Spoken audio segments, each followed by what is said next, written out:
سلام دوستان عزیز، ما بعد از تنفس‌های طولانی در مورد 20 ترانسفری انجام داده تابستانی برایتان خواهیم گفت و نخست از تیم لاتزیو شروع میکنیم. دسته لاتزیو دروازه‌بان ماشیمیلیانو را به اجاره به الميريا روان کرد. نشانزنی 2 میلیارد باشد. با تیم اسپانی الميريا شرطنامه 5 ساله امضا نمود. باید قید نمود که ابراهیم کنه با 7 گل در موسم قبلی بهترین نشانزنی لاریان شده بود. ولی اگر در مورد ماشیمیلیانو علاوه کنیم، از جود بیلینگهم 2 گل توانست الکی در موسم نوین وارد دروازه این دروازه‌بان کند. از والنسیا باشد نیم حمایتگر اوروشا راچیچ به ساسولو رفت. موسم قبلی را راچیچ در براگا گذرانیده در 25 بازی چمپیونات پرتغالیا تنها 1 گل زد. اینتر میلان از بالونیا مارکو آرناوتوویچ را به اجاره گرفت و اگر بازیش به یگان شوری موری پر گل گذرد می توانند مارکو را به پرگی خریداری کنند. این مبلغ می تواند 8.2 میلیون یورو باشد.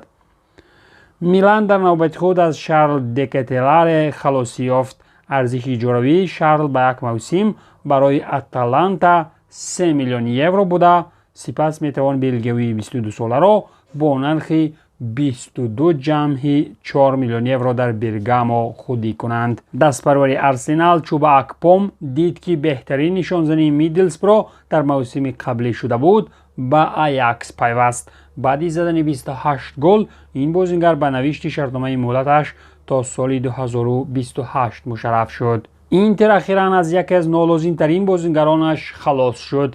این هم والنتینو لازارو می باشد که 4 سال اخیر در اینتر همگی 11 بازی گذرانید و 4 مرتبه به اجاره رفت. احتمالاً در ترینو از بازی لازارو لذت میبرند، زیرا در اینتر هیچ بازیش نچسبید. با قول شرکت‌های بوک میکری احتمالیت رفتن محمد صلاح از لیورپول به عربستان سعودی تا 25% بالا رفته است. دسته الاتحاد آماده پرداخت 90 میلیون یورو از برای حمله‌ور مصری 31 ساله می باشد و در تیم سعودی هم باور دارند که اگر پیشنهاد تا به 100 میلیون رود دسته کلوب راضی خواهد شد. از جانب دیگر خود صلاح را هم معاش بزرگی دیگران در زمین عربیان دیوانه کرده است، زیرا اگر منی در کشور مکتب و بیمارخانه ها می سازد فرصت آبادکنی نزد پیرامیده ها هم رسیده است و صلاح باید از کجای پول پیدا کند.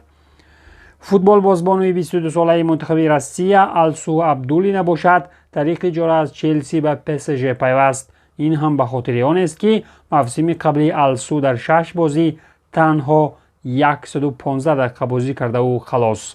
تیم زنانه PSG باشد 6 مرتبه قهرمانی فرانسه شد. اگر از مردان فوتبالی روسیه جز گپزنی زیاد و عرقخوری شدید کاری نیست، بانوان فوتبالی این کشور شیشه ناموس سخت در بغل کرده و در یورو فوتبال جنجال و مغل دارند. از یک آرون رمزی گر در وطن فوتبال سخنها قریب که فراموش شدند، دسته بیورلین کمپانی باز یک آرون رمزی دیگری را شامل پریمیر لیگ انگلیس نمود. رمزی 20 ساله بر عوضی 14 میلیون یورو از میدلسبرو به بیورلین پیوست. دسته اندلوسی سیویلیا توماس دیلینی را به اجاره 1 ساله به اندرلخت روان کرد. دنیوی نیمه دوم موسم را در هوفنهایم گذرانیده تنها آمار 6 بازی در بوندسلیگا دارد. این در بدری بیمانی معنای آن را دارد که دیلینی را در نزدیکترین فرصت کتابچه نفقوی انتظار است.